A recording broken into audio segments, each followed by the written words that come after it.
اللہم صلی علی محمد عبدک و رسولک و صلی علی المؤمنین والمؤمنات والمسلمین والمسلمات الاحیاء منہم والاموات۔ اعوذ باللہ السمیع العلیم من الشیطان الرجیم، بسم اللہ الرحمن الرحیم۔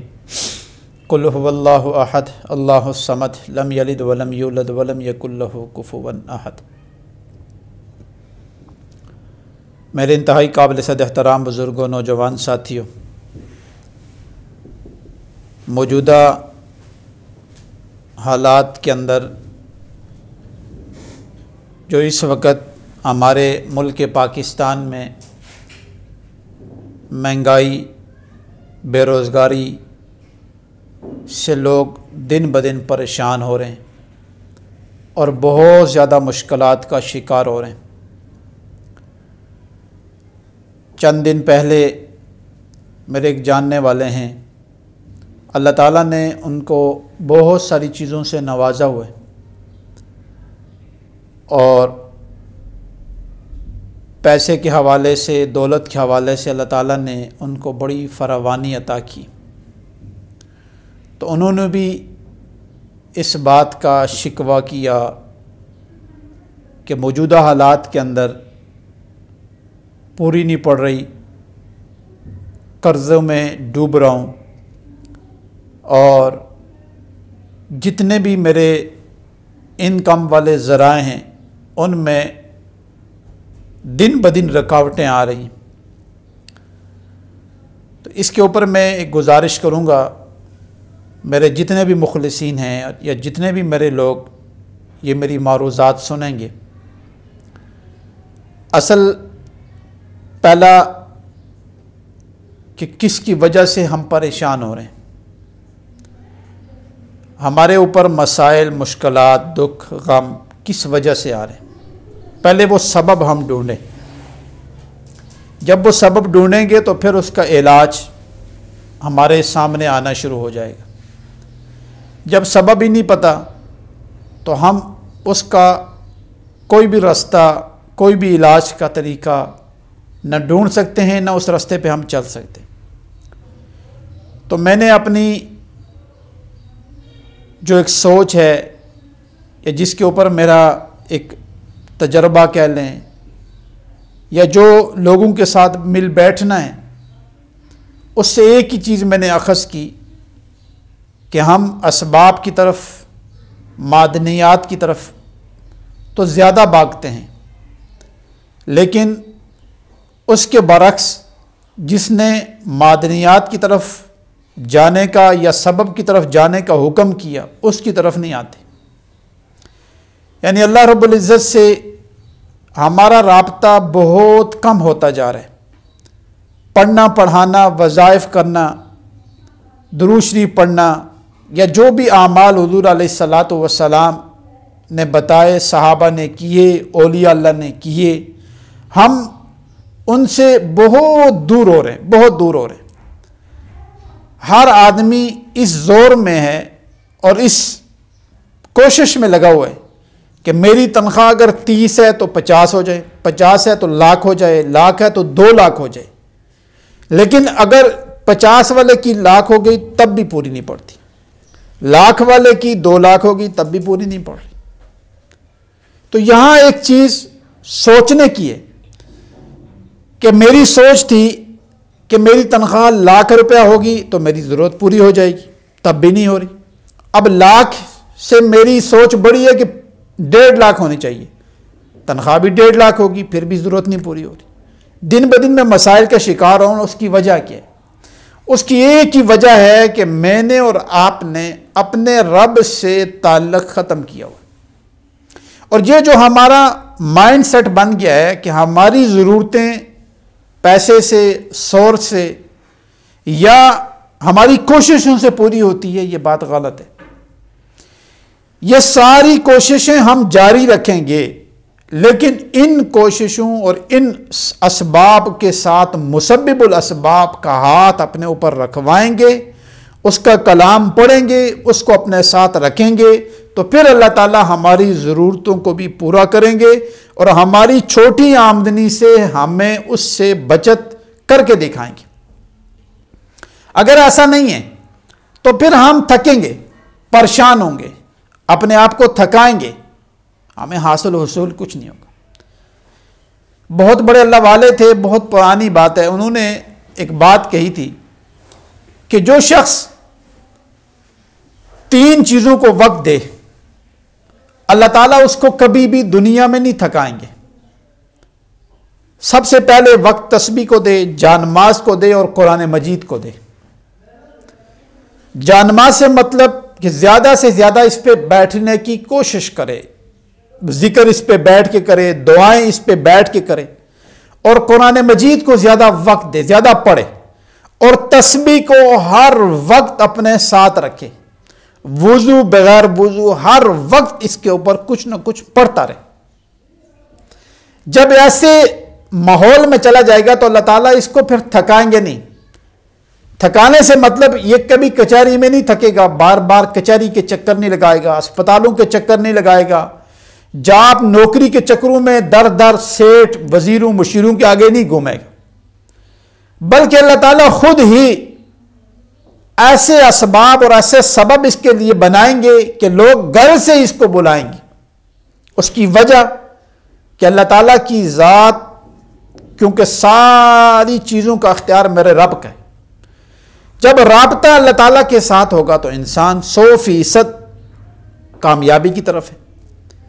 اب دیکھیں حضور علیہ الصلوۃ والسلام نے صحابہ کو کیا چیز سکھائی؟ اعمال سکھائے اور ایک دین عطا کیا۔ اب صحابہ نے جب وہ اعمال اختیار کیے تو آج 1400-1500 سال کے بعد بھی ہم صحابہ اکرام کی عزت، عظمت، بلندیاں، رفت، یہی چیزیں پڑھ رہے ہیں۔ کوئی بھی اللہ کے نبی علیہ الصلوۃ والسلام کا شاگرد ایسا نہیں ہے جو ناکام ہو کے گیا ہو، جس نے مشکلات، غربت، تنگ دستی کی وجہ سے خودکشی کی ہو۔ کوئی ایک صحابی بتا دو جس نے تنگ دستی کی وجہ سے خودکشی۔ اسی کے برعکس ہم بھی حضور علیہ الصلوۃ والسلام کے امتی ہیں، لیکن دڑا دڑ خودکشی کر رہے ہیں۔ ہماری چھوٹی خواہش پوری نہیں ہوتی تو ہم فوراً اپنا گریبان پکڑ لیتے، ہم مایوس ہو جاتے ہیں۔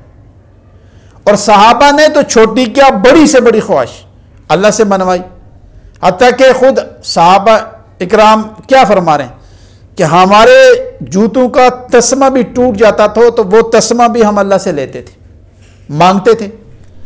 اور ہمارا اگر کسی آدمی سے یہ کہیں کہ اگر آپ کو گاڑی چاہیے چاہے چھوٹی یا بڑی اللہ سے مانگو تو وہ ہنسنا شروع ہو جاتے۔ جاب چاہیے تو یہ وظیفہ پڑھ لو، نہیں پڑھے گا۔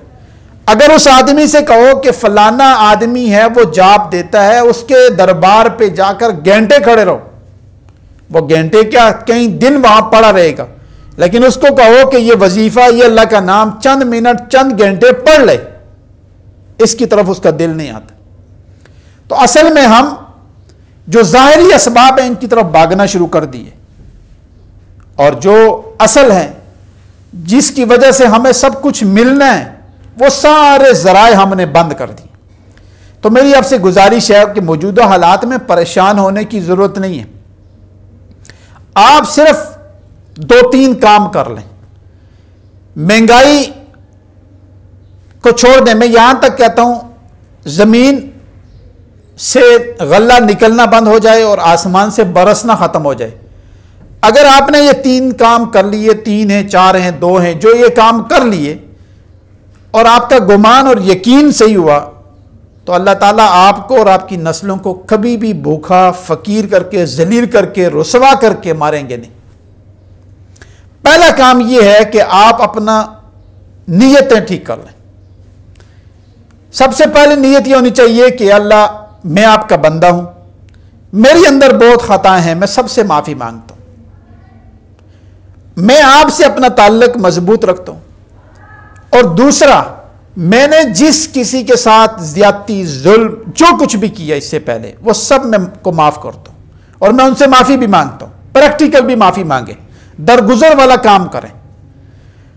اور تیسرا کام اللہ کے اسماء حسنہ، اللہ کے کلام، حضور علیہ الصلوۃ والسلام کے جتنے بھی بتائے ہوئے اعمال ہیں، درود شریف ہیں، ان سے دوستی لگائیں۔ یاد رکھیے گا آپ جتنے بھی اولیاء اللہ کی زندگی اٹھائیں، حالانکہ نہ میں نے، نہ آپ نے، نہ ہمارے بڑوں نے، بہت کم اولیاء اللہ ہیں جن کو دیکھا ہوگا، جس طرح سیدنا شیخ عبد القادر جیلانی رحمۃ اللہ علیہ، معین الدین چشتی رحمۃ اللہ علیہ، اسی طریقے سے بہت بڑے بڑے جو اللہ والے گزرے ہیں، جو پاکستان کے اندر بھی جن کے مزارات ہیں، آج بھی اگر آپ ان کی نسلوں سے جا کے ملیں تو وہ امیر ہیں۔ اس کی وجہ آپ نے جانچی ہے۔ آپ مزار کو لے لیں، کسی مزار کو بھی لے لیں، پوری دنیا عوام کا رخ اس مزار کی طرف ہو رہا ہے۔ اس کی وجہ کیا ہے؟ اس کی ایک ہی وجہ ہے کہ اس مزار کے اندر جو مدفن ہے، اس نے اللہ کو اتنا راضی کیا ہوا ہے، اس نے اللہ کا نام اتنا لیا ہے کہ اللہ تعالیٰ نے ساری دنیا کو اس کے پاؤں کی طرف موڑ دی۔ اور یہ اگر ہم بھی کریں گے تو اللہ تعالیٰ ہمارے اوپر بھی اپنا وہی کرم، فضل، عنایت، شفقت اور مہربانی برسانا شروع کر دیں۔ صرف تھوڑی سی اللہ تعالیٰ محنت مانگتے ہیں، مشقت مانگتے ہیں۔ یہ جو تسبیح ہے یہ چھوٹی چیز نہیں، ہم اس کو بہت کم استعمال کرتے ہیں۔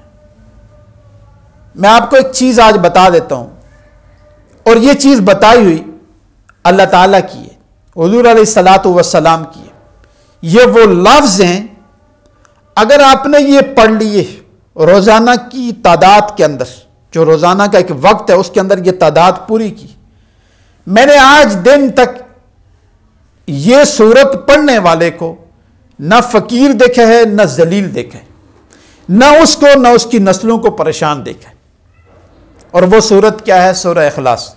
قل هو اللہ احد اللہ الصمد لم یلد ولم یولد ولم یکن لہ کفوا احد۔ آپ یقین جانیں، جس آدمی نے صرف نمازوں کے ساتھ اس سورت کا اہتمام رکھا، وہ آدمی چند عرصے میں بہت اوپر چلا جاتا ہے۔ بہت اوپر سے مطلب کہ اگر ایک وقت وہ تھا کہ وہ مانگ کے کھاتا تھا، تو آج وہ ہزاروں لوگوں کو کھلانے والا ہے۔ کل وہ پیدل چلنے والا تھا، اس کے پاس کرایہ بھی نہیں ہوتا تھا، آج اس نے بڑی بڑی گاڑیاں رکھی ہیں۔ کل اس کو ایک آدمی سلام نہیں کرتا تھا، آج اس کے ہاتھ ملانے کے لیے، سلام کرنے کے لیے میں نے خود ذاتی طور پہ سینکڑوں آدمی بیٹھے ہوئے دیکھے ہیں جو اس کو ملنا چاہتے ہیں۔ اس کی وجہ صرف ایک ہی، اللہ کی بتائی ہوئی سورت، حضور علیہ الصلاۃ والسلام کی پڑھی ہوئی، اور صحابہ اکرام نے جس سورت کو پڑھا اور جس کی وجہ سے عزت حاصل کی، صرف اور صرف اس سورت کا کمال ہے۔ آپ اس سورت کو روزانہ کم سے کم 1100 دفعہ پڑھیں، کم سے کم 1100 دفعہ۔ بعض آدمی یہ کہتے ہیں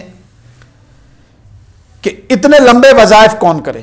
اب دیکھیں میری بات سن، آج اگر اعلان ہو جائے کہ ہاں امریکہ ویزا دے رہے، لیکن ایک شرط ہے کہ انگلش آنی چاہیے، گھر میں اگر 5 آدمی ہیں نا، پانچوں کی پانچوں انگلش سیکھنا شروع کر دیں گے۔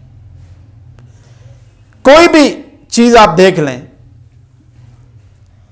بچوں کو تعلیم دی جاتی ہے ایک معیار کو سامنے رکھ کر کہ فلانی جاب کا، فلانے شعبے کا یہ معیار ہے، اس کے اوپر بچوں کو چلاؤ تاکہ ہمارے بچے وہاں سیٹل ہو جائیں۔ لیکن جیسے ہی ان کو کوئی وظیفہ دیا جائے یا اللہ کا نام بتا دیا جائے تو کہتے ہیں بہت مشکل ہے۔ بھائی یہ مشکل نہیں ہے، یہ بہت آسان ہے۔ صرف ہمارا نفس اور شیطان نہیں چاہتا کہ ہم اللہ سے، اس کے نام اور اس کے کلام سے کوئی چیز حاصل کر سکیں۔ اس کی وجہ یاد رکھیں کہ ایک آدمی کو اللہ تعالیٰ محنت سے، مشقت سے روزی روٹی دے دیں، عزت دے دیں، تو وہ تھوڑا عرصہ رہتی ہے، وہ جلدی بھاگ جاتی ہے، جلدی ضائع ہو جاتی ہے۔ لیکن جس آدمی کو میں نے جو تجربہ کیا ہے، آج تک اللہ تعالیٰ نے اپنے نام، اپنے کلام سے جو عزت اور جو روٹی روزی دی، وہ اسے کوئی نہیں چھین سکا۔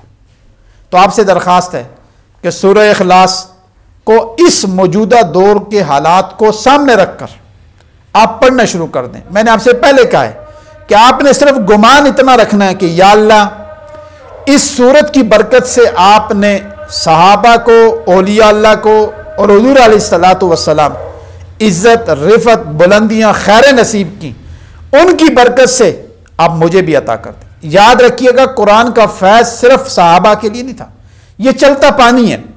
بس جو حضور صلی اللہ علیہ وسلم اور صحابہ اکرام کے طریقوں کو اختیار کر کے اس فیض کو لے گا، اللہ تعالیٰ اس کو اوپر اٹھائیں گے۔ میں نے آپ سے کہا میرے پاس بے شمار ایسے لوگ آج بھی میری نظروں میں ہیں جنہوں نے سورہ اخلاص سے دوستی لگائی، کل ان کو کوئی سلام نہیں کرتا تھا، آج وہ اس جگہ پہ پہنچ گیا کہ لوگ اس لیے بیٹھے ہیں کہ یہ باہر آئیں تو ہم ان سے مصافحہ کر لیں، ہم ان سے دعائیں کروا لیں، ہم ان سے اپنا مسئلہ کوئی پوچھ لیں، کوئی ریکویسٹ ہم کر لیں کہ ہماری بھی سنوائی ہو جائے۔ اس کی وجہ کیا؟ ایک ہی یہ صورت ہے کہ جس کی وجہ سے اللہ تعالیٰ نے اس بندے کو عزت دی اور اس کو ایسی عزت دی کہ ساری دنیا کو اس کی طرف موڑ دی۔ تو تمام حضرات سے درخواست ہے کہ سورہ اخلاص کو روزانہ کم سے کم 1100 دفعہ پڑھیں، اٹھتے بیٹھتے چلتے پھرتے۔ اس کو اگر وضو میں باوضو پڑھیں گے تو زیادہ فائدہ ہوگا، زیادہ تاثیر آئے گی۔ لیکن ایک آدمی کو بیماری ہے، کوئی ایسا عذر ہے کہ وہ وضو میں نہیں رہ سکتا، تو آپ اس کو بغیر وضو بھی پڑھ سکتے ہیں، کیونکہ اس کے لیے قرآن مجید کھولنا ضروری نہیں ہے، یہ ہر آدمی کو آتی، تو آپ اس کو چلتے پھرتے اٹھتے بیٹھتے اس سورہ اخلاص کو کثرت کے ساتھ پڑھیں۔ جتنا پڑھیں گے اتنا ہی اللہ تعالیٰ آپ کو عطا کرنا شروع کر دیں گے۔ اور اگلی ویڈیو کے اندر میں آپ کو ایک چیز بتا دوں گا، اکثر یہ بھی نقصان ہوتا ہے کہ وظائف کے جب اثرات شروع ہوتے ہیں اس کے اللہ تعالیٰ اس کی وجہ سے انسان کے اوپر برسانا شروع کر دیتے ہیں، تو ہم اپنی چیزیں بتانا شروع کر دیتے ہیں، پھر نقصان شروع ہو جاتے ہیں۔ تو اگلی ویڈیو میں بتا دیتا ہوں کہ اگر وظائف کے اوپر آپ کو کچھ ملنا شروع ہو جائے تو اس کو چھپا کے رکھیں، اس کو شو نہ کریں۔ بس اللہ تعالیٰ مجھے اور آپ کو قرآن اور سنت سے عمل کی توفیق عطا فرمائے۔